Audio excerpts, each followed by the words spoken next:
Will begin. Good morning, guys. Nice to see all of you. I am very proud and honored to introduce Rabbi Saul Berman to you. For those of you who are city people and or connected to Lincoln Square, he was a rabbi at Lincoln Square for a while, so that's one of his many New York City connections. Currently, he teaches Jewish studies at Stern College and also at Columbia Law School. He has a lot of really interesting experiences to share with you guys, and what I think are some really interesting thoughts on the way we think about race in America and in Judaism, and the way we think about ourselves in terms of race in America and in Judaism. So without further ado, Rabbi Berman, your audience today are the juniors and seniors at the Ramaz Upper School, and we are so thankful that you've joined us today before Yom Kippur as we think about some of these kind of very pressing issues for ourselves going into Yom Kippur, for our community, and obviously for just the world at large these days. Thank you very much. And it's really my pleasure to be here and to have an opportunity to learn with you for a while. My thanks to Rabbi Shayowitz for having extended the invitation to me, and to Miriam Krupka for hosting. And a welcome to my rabbi, the rabbi of Congregation Ramat Torah, which I daven, Rabbi Aviad Badner, with whom I've just spent a couple of days on Rosh Hashanah and more time talking on the phone. So what I want to share with you is experiences that I had a very long time ago in 1965, particularly in March of 1965. At that time, I was a young rabbi in Berkeley, California. My wife and I lived in Berkeley, California from 1963, early 1963 until 1969. And I was the rabbi of a small Orthodox synagogue in Berkeley. That period of time was a period of the height of one of the stages of the civil rights movement here in the United States. And in 1965, in particular, there had been a crescendo of events that took place that led to an agreement between Martin Luther King Jr. and President Johnson at the time for the federal government to provide military force to protect marchers who would march from Selma to Montgomery in a demonstration in support of voting rights for Black citizens in the South. How many of you have seen, just by show of hands, how many of you have seen the movie Selma? I see very few on this first screen who've seen it, but there may be many more on the 5 screens following. But the movie was really about Selma and that particular period of time. Martin Luther King had issued an invitation to clergy all over the United States to come to Selma to participate in this demonstration in order to strengthen the hand of the Black activists and of the Black community and supporters of voting rights for Blacks, as well as other forms of civil rights for Blacks, to show their support for this movement. There were a group of 5 of us, 5 rabbis from Northern California at that time, who decided that we would go to Selma.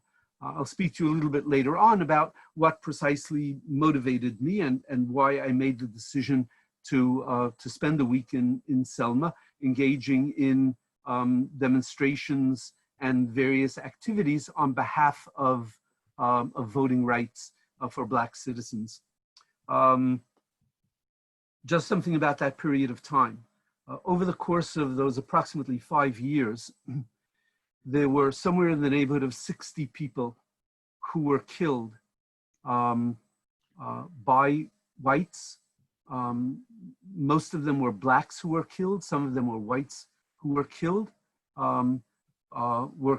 because of their participation in efforts to support Black civil rights for Blacks in the United States. The opening of the movie Selma, for those of you who did see it, is a scene of an occurrence in 1963, that was 2 years earlier, the bombing of a Baptist church in Birmingham, Alabama, in which 4 young girls, approximately aged 11 to 13, were killed in that bombing. That was just one incident. Just about a year before I and others went to Selma, that was in June of 1964, there were 3 young men, Cheney, Goodman, and Schwerner, who were arrested by the police, brought to prison, and then later that evening were handed over to the Ku Klux Klan, who took them out and tortured and killed them and buried their bodies. It was not until a very long time later that, due to federal investigation, the crimes were discovered and persons were charged with the commission of the crime. That period of time was a period of great tension, of substantial violence. Just a week before I went to Selma, Reverend James Reed from Boston, who's a Protestant minister, was killed outside a bar by a group of local people who were offended at the fact that he, as a minister, had come to this area in order to support Black civil rights. I and as I said, 4 other rabbis from Northern California, 2 conservative rabbis and 2 reform rabbis, all of us went together to Selma. And we arrived there just less than a week after Reverend Reed was killed. And in the course of our ride, we flew from Northern California to Montgomery, Alabama, and then were driven from Montgomery to Selma. The ride of that highway from Montgomery to Selma was an area of extraordinary danger, particularly for any vehicle in which there were Blacks and whites together. It was not infrequently the case that a car driving alone with whites and Blacks in it would suddenly find itself sandwiched between 2 other cars, forced to come to a stop. The passengers in the car just simply dragged out of the car, beaten and left on the side of the road. As a result of which, particularly during this period of time when I was going there, cars would not go singly. And so people coming in to participate in the march from Selma to Montgomery would be met and would be spread out into many cars, usually with local Black drivers and 1 or 2 Blacks. So there were mixed races in the cars, and they would travel only in caravans of between 8 and 10 vehicles, so that it would not be possible for them to be stopped and treated in this manner. So the atmosphere was an atmosphere of extraordinary violence, extraordinary tension.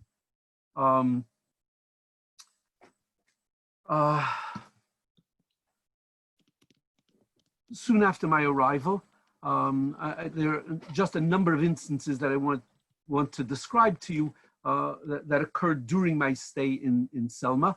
And what I want to look at with you is both those occurrences and what they say about what was happening in the society at that time. Also, I want to look at some of these from the perspective of obligations related to Teshuva and things that I learned about sort of the process of cheshbon hanefesh that needs to take place, the process of self-examination that really needs to take place within the framework of Teshuva. One of the things that had just happened just a month before we arrived in Selma was that Jimmy Lee Jackson had been killed.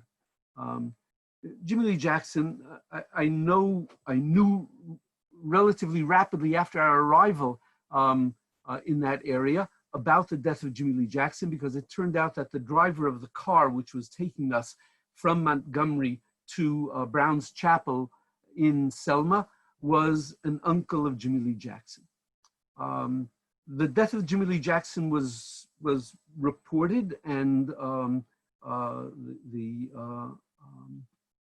movie Selma had a brief description, brief portrayal of the incident that occurred. I'd like you to understand what happened in that situation. Jimmy Lee Jackson was an older teenager, lived in the town of Philadelphia, Alabama, which was not far from Selma.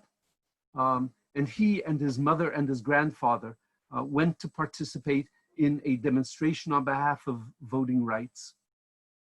The demonstration was broken up with an enormous amount of violence. This was not unusual at that point in time. The local police, particularly the state police, used hoses, they used sticks, they used guns when they felt it was, they could get away with it. They used dogs, they used all sorts of violent means to shut down any peaceful protest that was taking place in the area. So as I said, Jimmy Lee Jackson and his mother and his grandfather were participating in such a demonstration. The demonstration was being broken up. They sort of ran in what they thought was a safe direction, and they eventually got a few blocks away to a restaurant that was still open, a small sort of coffee shop that was still open, and they sort of ran into the coffee shop and thought that they were safe there. They sat down at the table. A few moments later, some officers who had been following them saw them go into the coffee shop.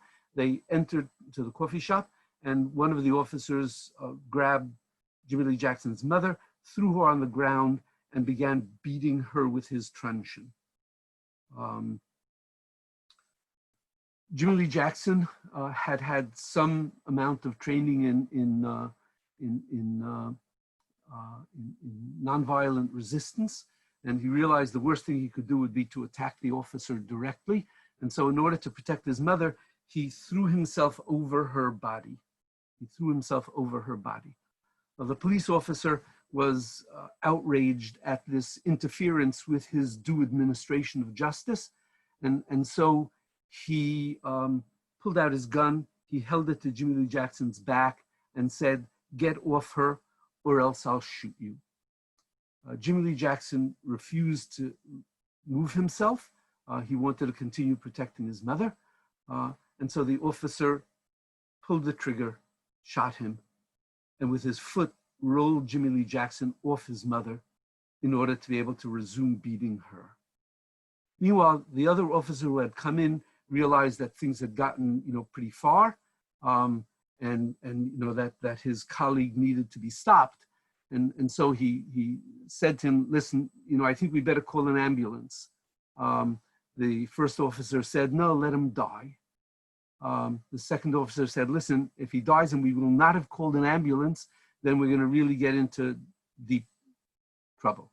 And so the first officer agreed, and he took out his walkie-talkie and he called for an ambulance. And he told the ambulance that they need to send an ambulance because a young Black who had been participating in a violent demonstration was now wounded, and but take their time. And so some 20 minutes later, an ambulance showed up. The EMTs from the ambulance came in. By that time, Jimmy Lee Jackson had been bleeding out on the floor. They came in, and almost the same thing happened. One of the EMTs said to the other, "Listen, he's going to die anyway. Just let him die." The other one said, "No, if we don't bring him in, we're going to get into trouble." So they sort of went back out to the ambulance. They brought in a stretcher, took their time, loaded Jimmy Lee Jackson onto the stretcher, put him into the ambulance, and then drove at normal traffic speeds, stopping at every light and every stop sign until they got to the hospital. By the time they got to the hospital, his life could not be saved. Jimmy Lee Jackson died.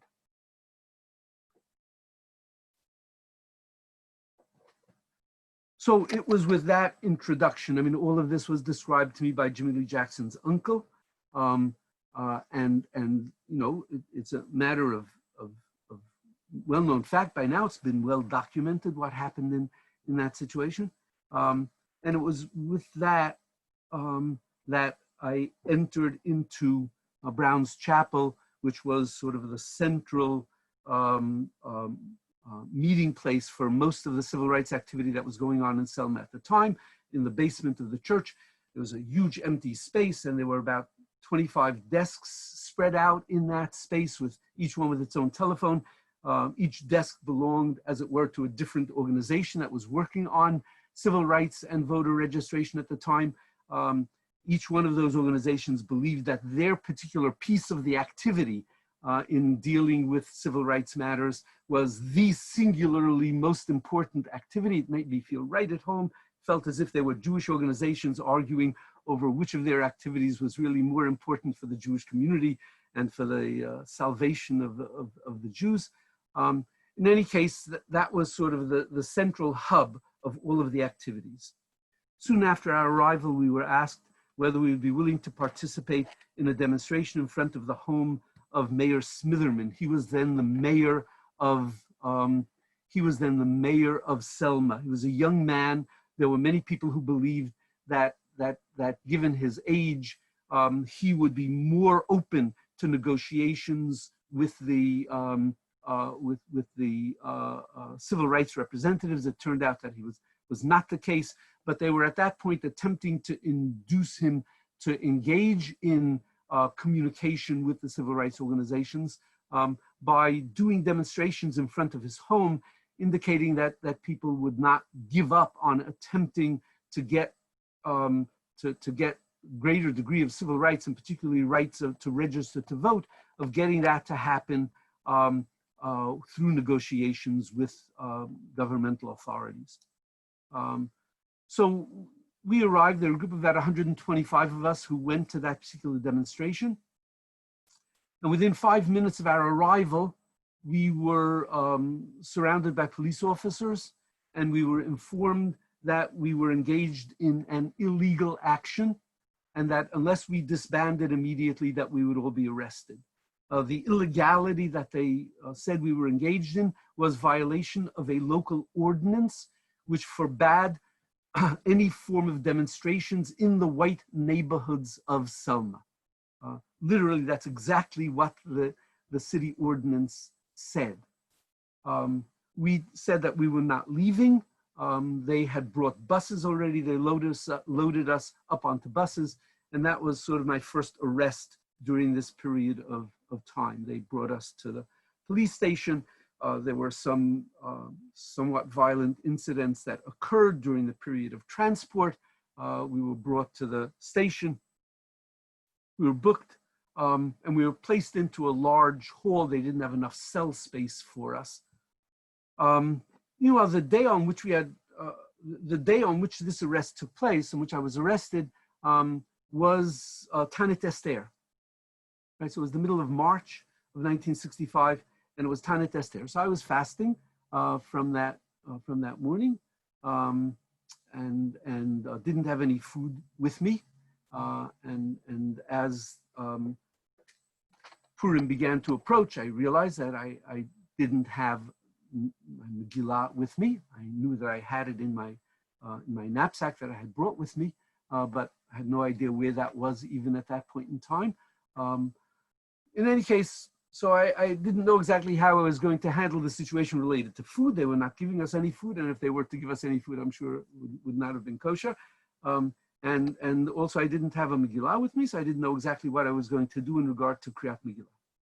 What I did not know at that time was that one of my colleagues who had not been arrested in that particular, because he was not in that particular demonstration, realized that I had been fasting the whole day, realized that I would need food, and so he found out where my knapsack was, and he went to the home of the people who were supposed to be hosting me during that week, and he found my knapsack, and in my large bag, he found sort of two tubular objects.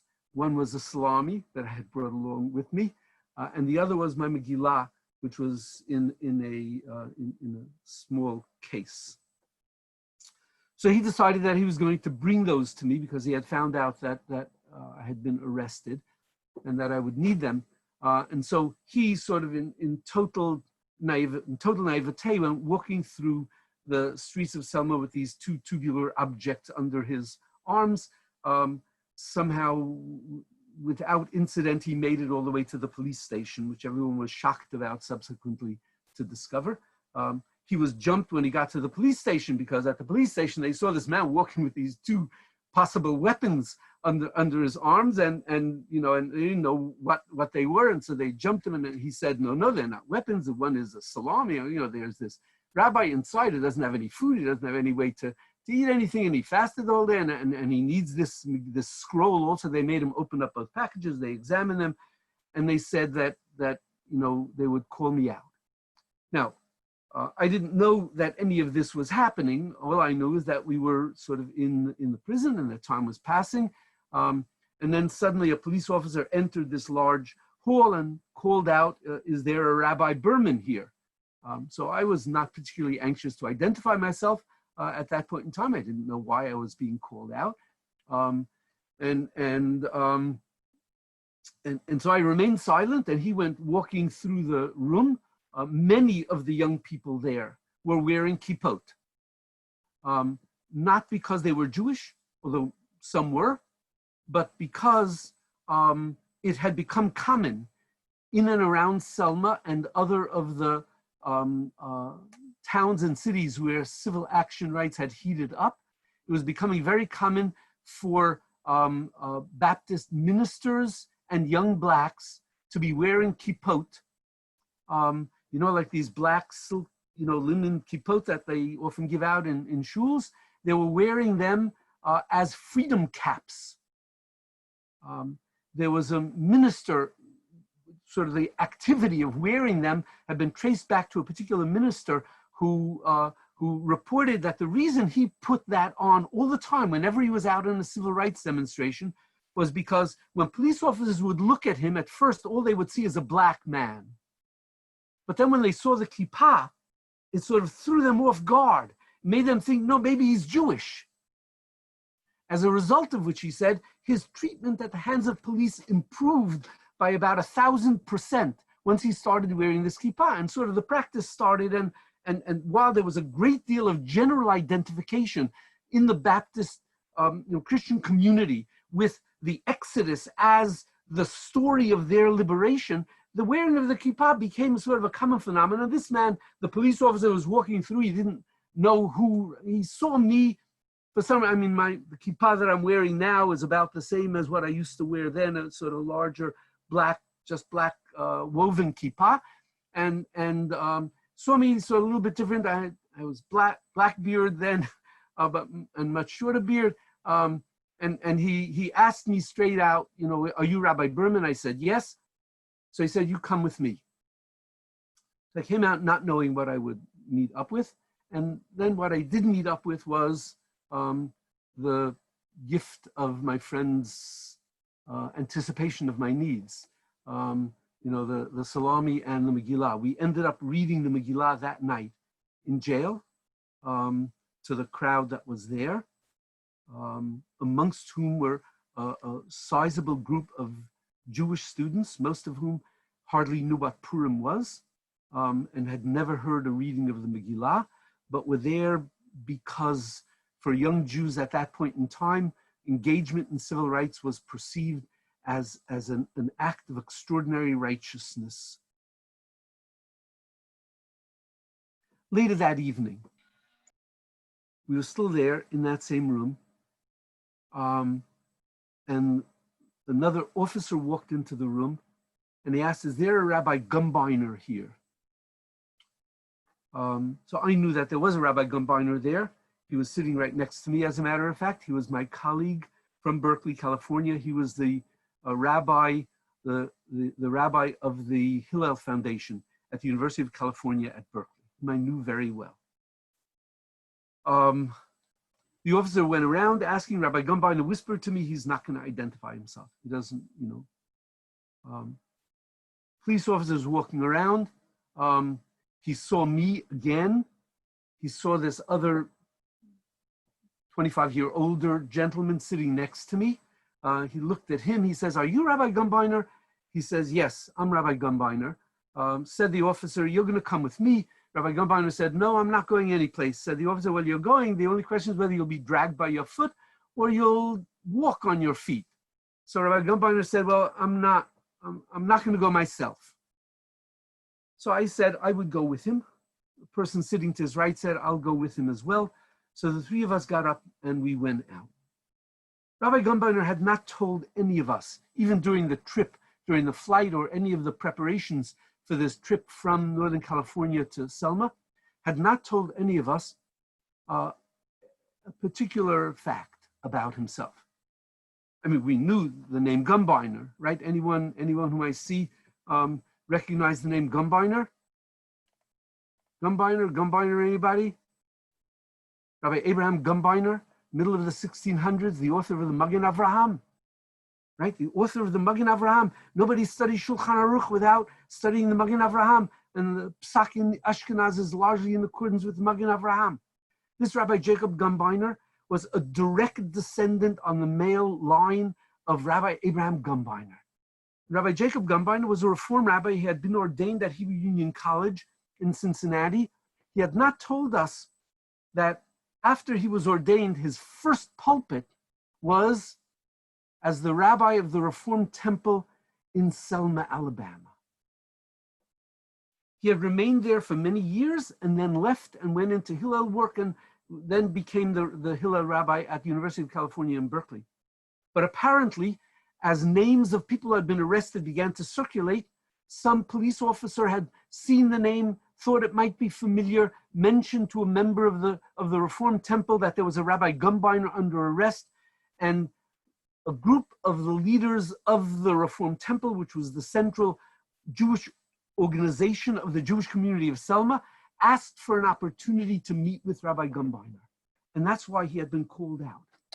As a result of which, three of us met with three representatives of the Jewish community of Selma, Alabama. So what was their message to us? Their message to us was as follows. They said, we understand that you've come here for a righteous purpose, but you have to leave because you don't understand what effect your presence is having on us. We are a small Jewish community here in Selma. We're primarily business people, retail businesses. And the blacks in the whole area have already declared a boycott against white-owned businesses. And so economically, we're suffering enormously. But beyond that, because of the degree of Jewish involvement in efforts on behalf of civil rights for blacks in this city, in this town, our neighbors, our Christian neighbors, now blame us for all of the uproar in this town. And therefore, our white Christian neighbors are also not buying in our stores.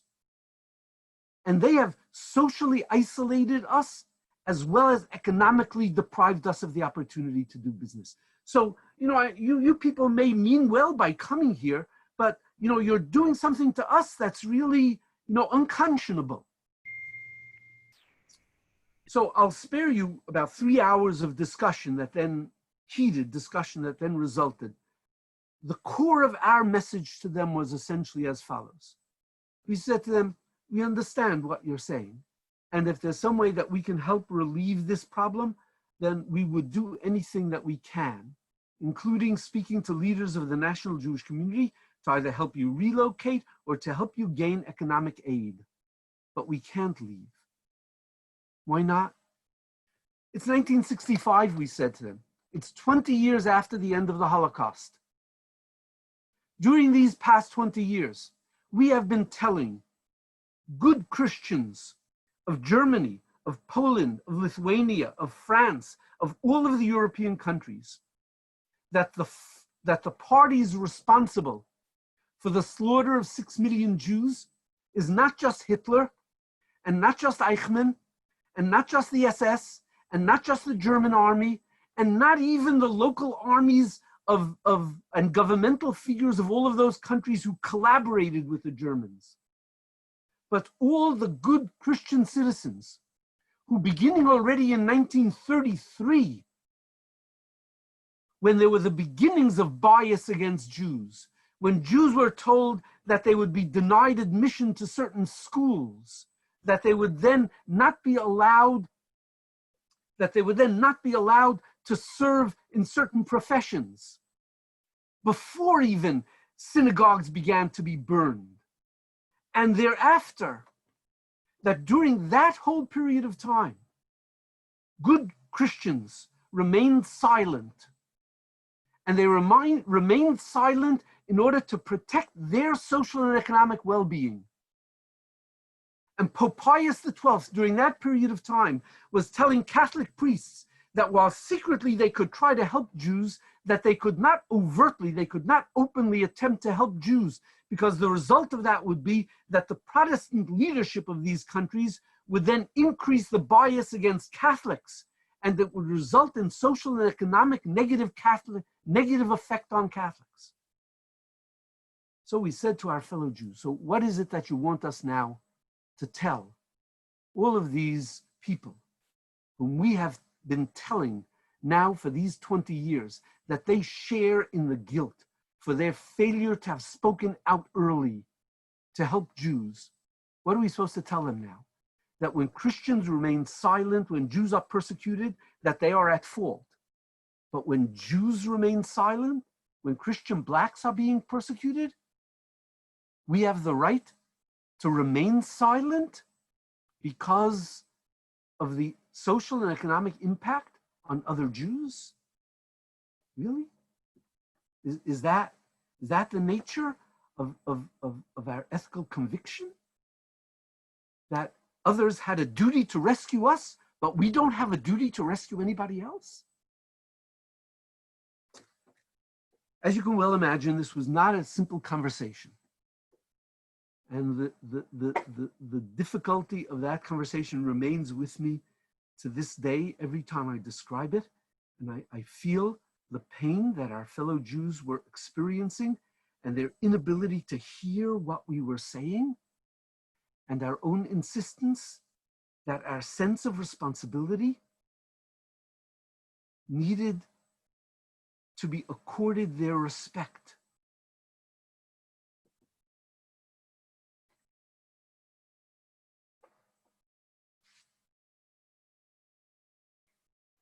So already by that point in time, there were already numbers of things that I knew I needed to deal with, that I knew I needed to contend with. I mean, I needed to contend with the question, you know, in my eventual cheshbon hanefesh, which I was not ready to engage in at that moment in time, but I already realized that I needed to engage in some cheshbon hanefesh about responsibilities in friendship, and issues of anticipation of needs. I needed to contend with the question of the balance between my responsibility to what Torah imposes upon me and my loyalty to fellow Jews, and how I reconcile those in the real world. But there was more to come that I would need to contend with. And another set of instances, they released us from jail the next morning. They decided not to keep us, and they discharged us.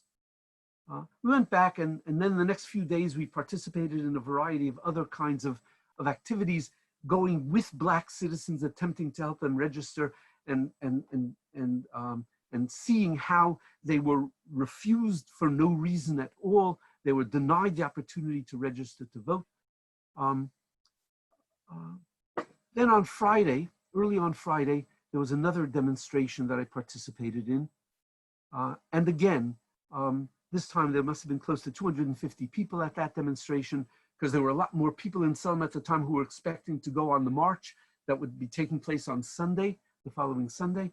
And there were about 250 people, again, all of whom were arrested, loaded on buses, taken to a different police station that was much larger, and that was also connected to a courthouse, and there were larger spaces in which they could hold us. They kept us standing outside for approximately 4 hours in the afternoon without drink and without anyone's being allowed to go anyplace, and then moved us inside. Had not yet booked us. Just kept us in this large space. The time of Shkiat HaChama arrived. I mean, I had been able to daven mincha. Now I was able to daven Kabbalat Shabbat. I didn't have any food with me. I didn't have any wine with me. I was not able to make Kiddush that that Friday night. I shouldn't say that. I was able to make Kiddush in fulfillment of the Doraita obligation of Kiddush. The Doraita obligation of Kiddush is to make a verbal affirmation of the Kedusha of Shabbat. So I did that. I was not able to fulfill the two D'Rabbanan elements of making that verbal affirmation in conjunction with a bracha over a cup of wine. And I was not able to fulfill the obligation of doing all of that b'makom su'udah, in the place where my meal is being eaten, so that I could have the sense that Kedushat HaShabbat brings me, as it were, into the Kedusha of Mikdash, in which my meal will be the su'udah of Kodashim, and my wine, the wine of Nesachim, and right, I mean, all of those elements, I could not experience those. I could think about them, but I couldn't experience them, and I couldn't perform those obligations. But nevertheless, in fact, we conducted that Friday night, we conducted a shortened version of a Friday night tefillah. Again, there were significant numbers of young people there who had come from colleges and universities, undergraduates and graduate students from all over the United States, in order to be participants in this, so to speak, what was expected to be and what in fact became the historic event in the history of civil rights here in the United States. Later that evening, the chief of police of Selma, he had a different title, but effectively the chief of police of Selma, came into the room and asked for all of the clergy present to come out to a meeting with him. So there were about 40 of us, rabbis, ministers, very few priests, because the Catholic Church, even then, because in support of the local Catholic Church, which had banned all of its members, all of its priests from participating in civil rights events, persuaded most other Catholic bishops and archbishops in the United States to similarly prevent. There was only sort of outlier Catholic priests, mostly academics, Jesuits, who were participants in the civil rights battles, as opposed to the rank and file of Catholic priesthood. In any case, there were about 40 rabbis, priests, ministers there. We filed out. They took us into a small room. They sat us down, and the chief of police addressed us. Said the chief of police, I understand that you people mean well in coming here, that you really wanted to be of help to the local residents as well as to Blacks in the South who are being deprived of education, being deprived of economic opportunity, being deprived of the right to vote. He says, I understand all of that, and it's real, and I understand that you want to impact on that. You want to change our culture, sort of. But let me tell you something, he said. While you think that you're going to be helping the people, I want you to know something. There are some 50 young Blacks in this group that we've just arrested. I know many of them, they're locals. And I'll tell you this, if we book them and charge them, as we will, and charge them with involvement in a violent demonstration, at which point there was some yelling in the crowd, and he said, we will call it what we want to call it. If I charge them with that, even if the charges are eventually dismissed, you know what's going to happen to them? They will be denied admission to educational institutions here in the region. They will be expelled from high schools. They will be denied admission to colleges. They will be turned down for jobs if they apply for jobs anywhere in the South. Their lives will be ruined. And you will have been responsible for that. So again, he says, I understand that you meant to be helpful here, but I want you to know that if you stay here now, that you will be responsible for destroying these people's future. So I'm willing to make you the following offer. If you agree to leave here now and not participate in any more demonstrations, then I'll let everybody go. Not only you, I'll let everybody go.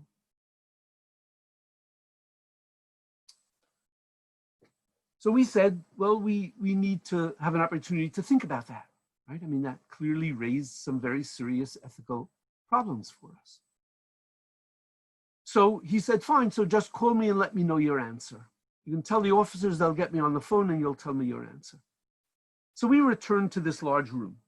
Some 40 of us crowded into one corner of the room, attempting to discuss what the nature of our ethical responsibility was in this situation.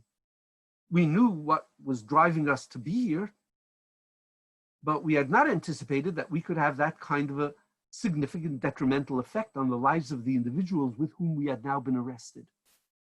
And the question was, which of those should we give priority to? So we began to have what began to very rapidly be a very heated discussion about what we should do.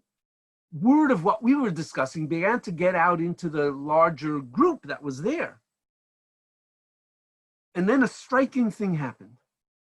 Amongst the young whites who were there seemed to be sort of perfect acceptance of the proposition that we, largely white, but some black ministers, should discuss this and decide what we were going to do. But for the young blacks in the room, that didn't make any sense at all. And they began to be more and more vocal about the following proposition. They said, listen, if you people are really here to help us, then you can't make a decision without listening to us. And what makes you, to begin with, think that you have the right to make the decision as to whether our life's interests should be endangered by your engaging in this activity, or whether we think that it's more important for these activities to continue despite the effect on us? Do you want to colonize us in the way in which blacks have been colonized in America since the time that we were slaves? We have a right to not only have a voice, but to have the dominant voice in what decision is made in this situation. That set off a relatively heated discussion and debate, the consequence of which was that a decision was made by the entire group that everyone needed to be heard on this matter, and that there needed to be an open discussion of this, followed by a vote, and that everybody would agree to abide by the majority vote at the end. And that began what I must admit for me was one of the most exciting Beit Midrash experiences I've ever had in my life. Of people sitting around for hours, debating philosophical principles, debating practical issues, debating the intersection between moral responsibility to individuals as opposed to moral responsibility to a whole community, debating the question of what could be effective in the real world in producing change. Eventually, I should add, people even breaking off into small groups for periods of time to discuss it sort of in Chabura style, and then coming back to the group to report on what they thought. All sorts of stuff was happening for about 3 hours until finally everyone was exhausted, and all things had been said, and a vote was taken. And the vote was that by a significant majority, including virtually every black person present, but not all, the vote was taken, and by this large majority, the vote was that we should stay and not leave. That we should stay and accept the consequences of this behavior and not leave. So we got on the phone with the chief of police and told him. He sort of cursed us for a while and then said, if that's what you want, then that's what you'll get.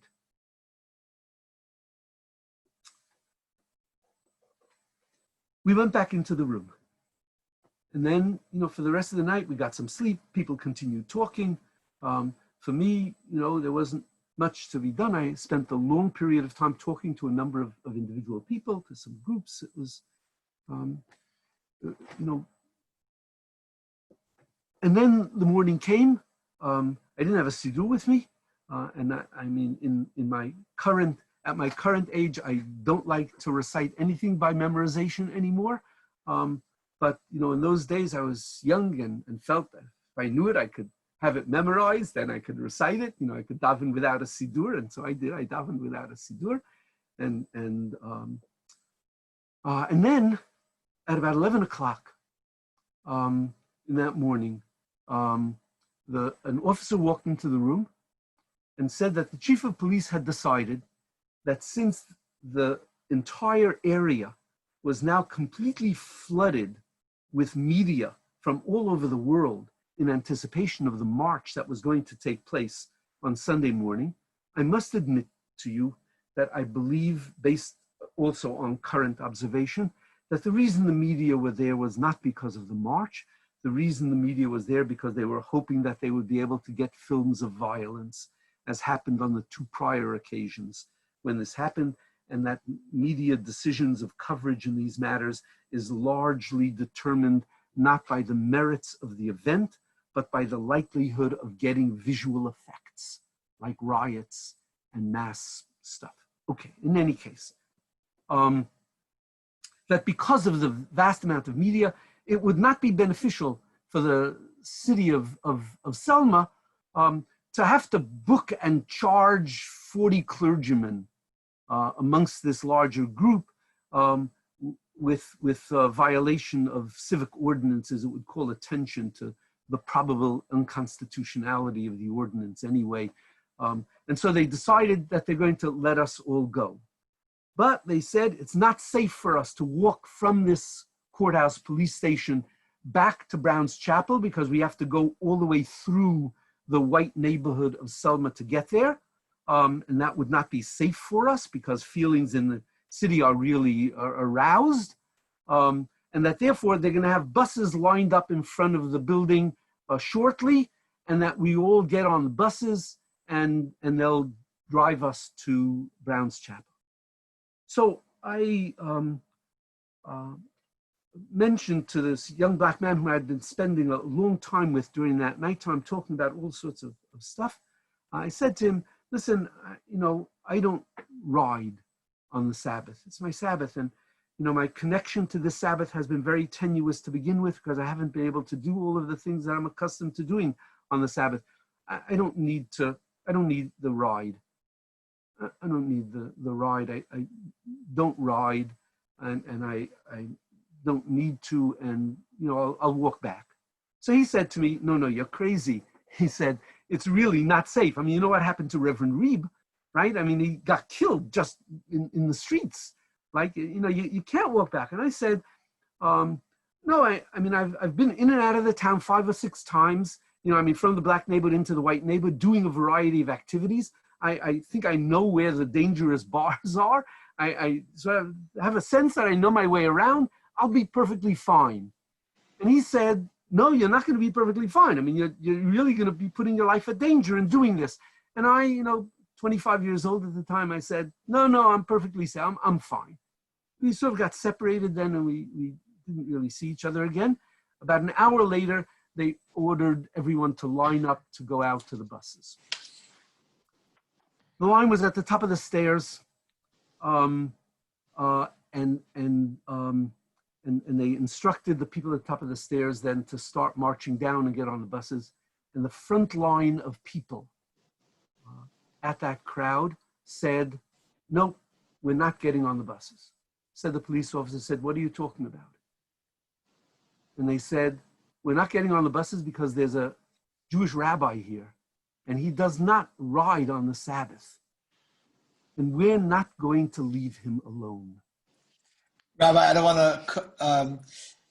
want you to have a big confession here about what you did, but I just want to remind you that we have like 1 or 2 minutes left. So maybe just sent me a reminder. Thank you. Yes. So thank you.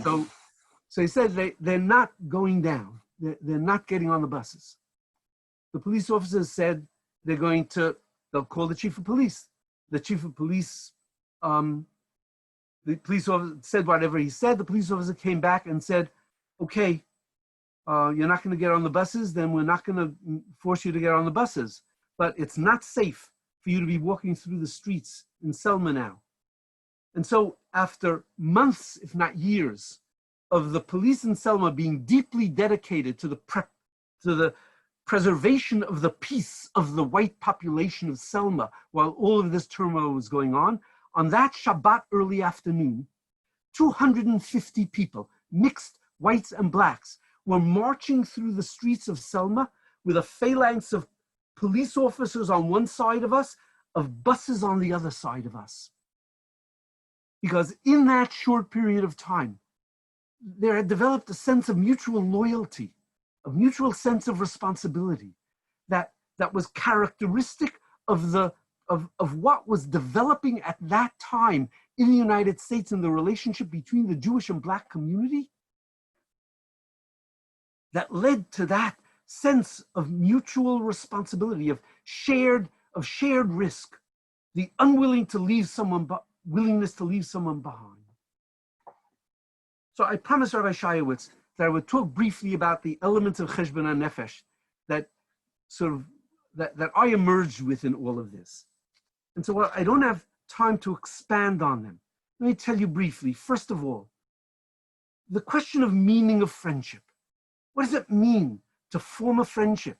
What does it mean in terms of the ability to anticipate someone else's need, of having empathy for somebody else, of having a sense of loyalty, of having the capacity to listen to somebody else? What does it mean when we have to make a decision about putting yourself in a situation of risk, even of risk of violating halakha? And how do you evaluate the magnitude of the significance of what you are doing against the possibility of not being able to observe minhagim, of not being able, possibly even not being able to observe mitzvot chiyuvei d'Rabbanan? So I had not, to the best of my knowledge, violated any d'oraitot in all of these matters. But it was clear to me that there were elements of d'Rabbanan that I had not fulfilled. And I knew that all of that was in fulfillment of a mandate of Vayikra chapter 19.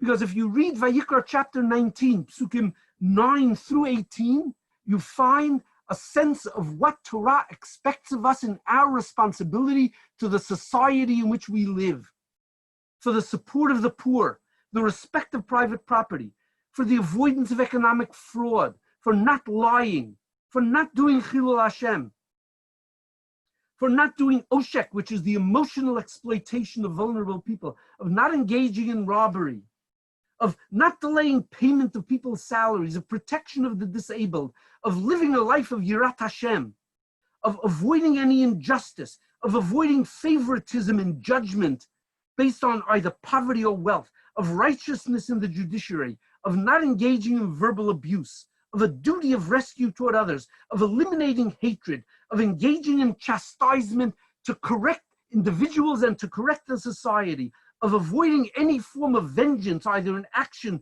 or in speech, of a duty of avat hareah, the duty of love, and of the knowledge that Hashem demands that of all of us as our responsibility to the societies in which we live. Not only in the Jewish society in which we live, but in the society in which we reside.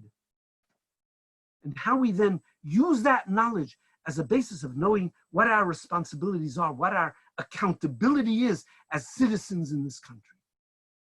And all of that demands of us tshuva. All of that demands self-evaluation. It demands cheshbon hanefesh to determine whether we have, it doesn't mean that we'll always decide that we made the correct choice, nor does it mean that we'll always decide that we made a wrongful choice, but that we have a responsibility to make choices in the interest of the well-being of our society as a whole and of the Jewish responsibility that Torah imposes upon us. So with that, I will leave you, wishing all of you a Gmar Chatimat Tova and really a fulfillment of your responsibilities for Cheshbon HaNefesh with an awareness of the opportunities that you have, the opportunities through action, the opportunities through speech, the opportunities through those of you who are of age already of voting. If there's a single person in your entire school who fails to vote, doesn't matter who he votes for, but who fails to vote, then it's a criminal offense. That person should be viewed as if he had failed to fulfill at least the mitzvah d'Rabbanan, a command of the Navi, a command of Moshe Rabbeinu himself. And with that, to enter into the period of Yom Kippur and then of our Chagim, with a wholeness of your identity as Jews living within the society. Mar Chatima Tova to all of you. Thank you so much. Thank you so much, Rabbi Berman. Thank you. Thank you. Thank you very much. Thank you. Thank you very much. Thank Thank you. you, Rabbi. Listening. Bye. Thank Thank you so much. Bye, everybody. Take care. Daven well.